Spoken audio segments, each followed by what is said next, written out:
Narito ang Balitang Pinoy TV.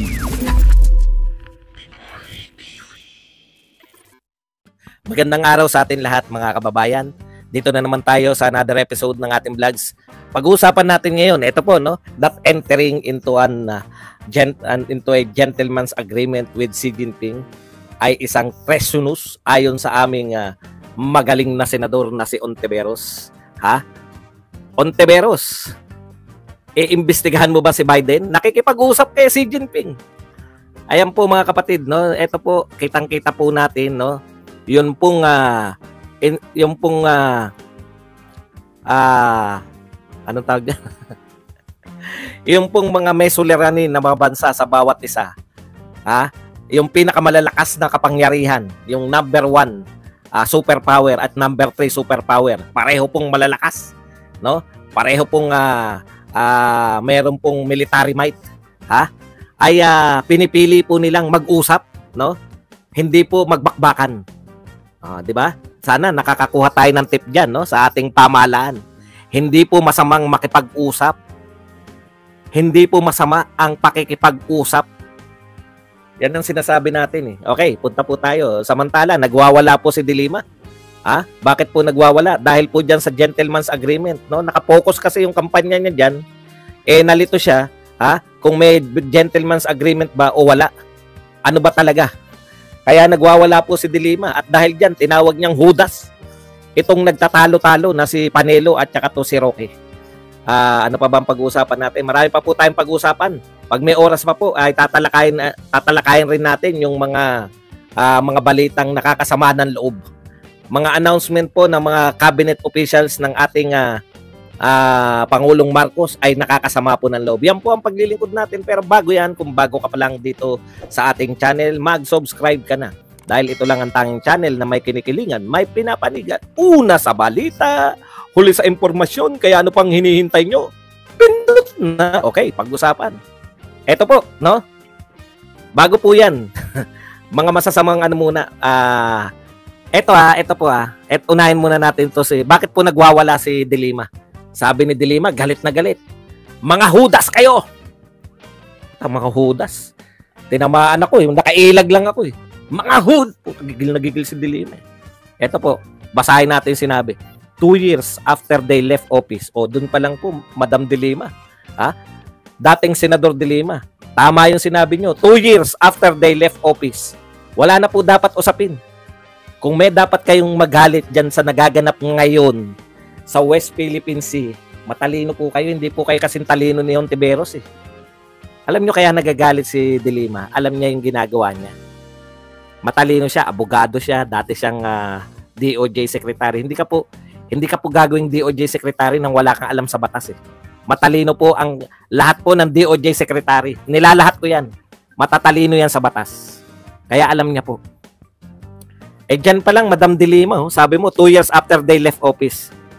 Ibig sabihin, they left office na 2 years ago. Why? Why are you trying to blame, no? To put blame. Bakit po ninyo sinisisi yung mga tauhan ng gobyerno 2 years ago? Alam niyo naman pala eh. Alam mo naman pala. Ito po, 2 years after they left office. The Duterte cabinet continues its tradition of disorganization, incompetence, and confusion. Alam mo, hindi ka nakukonfuse eh. Hindi ka nakukonfuse. Alam mo po ang nangyari. Sinabi mo nga, 2 years after they left office eh. Ano po yung sinasabi niyong confusion? Si Risa Ontiveros, pwede po siya makonfuse. Pero kayo po, hindi po kayo makukonfuse. Alam po ninyo, no? Alam po ninyo na umalis na sila, wala na silang kapangyarihan dyan. Ano po inaangal nyo? Tuloy lang natin. Now, Panelo is saying there was never a gentleman's agreement between Duterte and Xi Jinping. After Roque said there was, and that because BBM is not living to his secret agreement, the PH will lose ayungin, which is which. De Lima wrote on X, formerly known as Twitter. Yan po. Ang sinasabi po ni De Lima, no? Kaya siya nagagalit dahil napatiwala siya ni Roque na may gentleman's agreement. Pero alam naman ni De Lima, kahit na ano pong agreement, ang inenter, kung may inenter mang agreement, no? pwede po yang i-rescind. At actually, ni-rescind po ng Pangulo ng Pilipinas. Ano po yung ni-rescind? Pinawalang bisa ni Pangulong Marcos lahat ng kasunduan. Ito po ang sinabi, no, ni Pangulong Marcos. Wala siyang alam. Kaya pala nagkagulo Pilipinas eh. Ay, ituloy. Badong, ituloy mo. Marami magagalit. Ito po ang sinabi ni Pangulong Marcos. Wala siyang alam. Period. Ituloy mo. Magagalit yung mga trolls eh. Wala siyang alam. Period. Ang kulit mo. Ulitin natin. Sabi po ng Pangulo, wala siyang alam na kasunduan, no?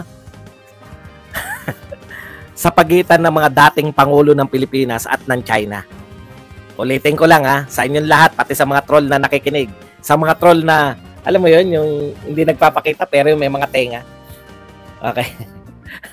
Wala siyang alam na may kasunduan ang mga nauna sa kanyang presidente ng Pilipinas.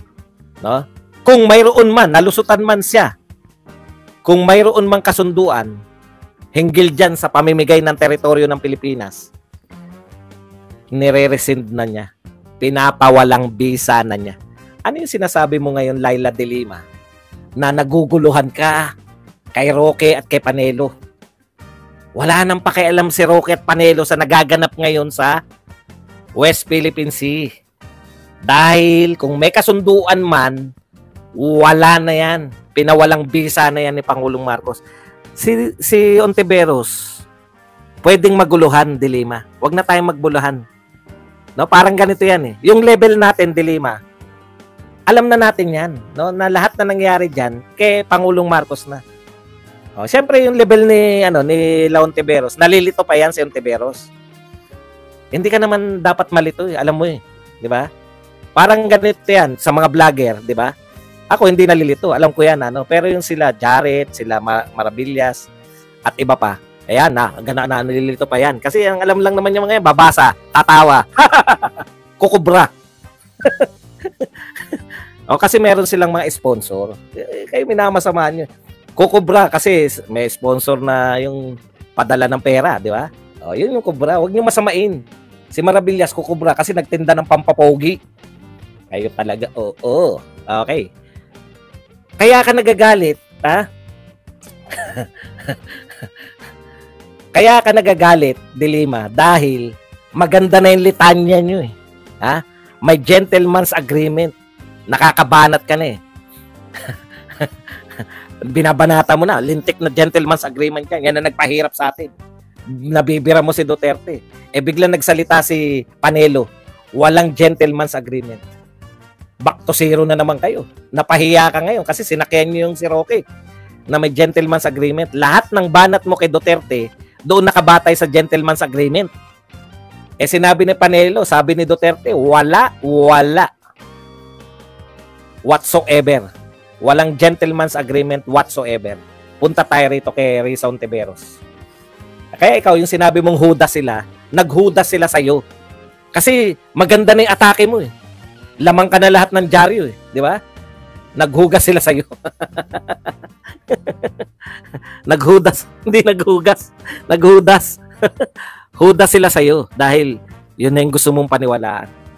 Ito po si Ontiveros. Paiimbestigahan daw ang Pangulo ng Pilipinas dahil ay dating Pangulo, si Pangulong Duterte. Dahil sa nag-enter siya sa agreement. Eh yun daw ay treasonous. Ito raw ay pagtataksil. Treason. Oh, ito po ang ginagawa ni Ontiveros. Siya po ay mag-iimbestiga sa non-existing na kasunduan. Wala pong kasunduan eh. Ano yung imbestigahan mong kasunduan? Eh siya rin naman, hindi rin naman tiyak kung may kasunduan eh. Kita mo mga pronouncement nito ni Ontiveros. Basahin ko lang sa inyo. Tiyak ba si Ontiveros na mayroong kasunduan? Hindi. Paano mo natiyak ba dong? Eh sabi niya, hindi raw siya tiyak. O yan no. Sabi ni Ontiveros, mahina ang utak ko. Ay hindi. Hindi. Sorry. Mali ako ng basa.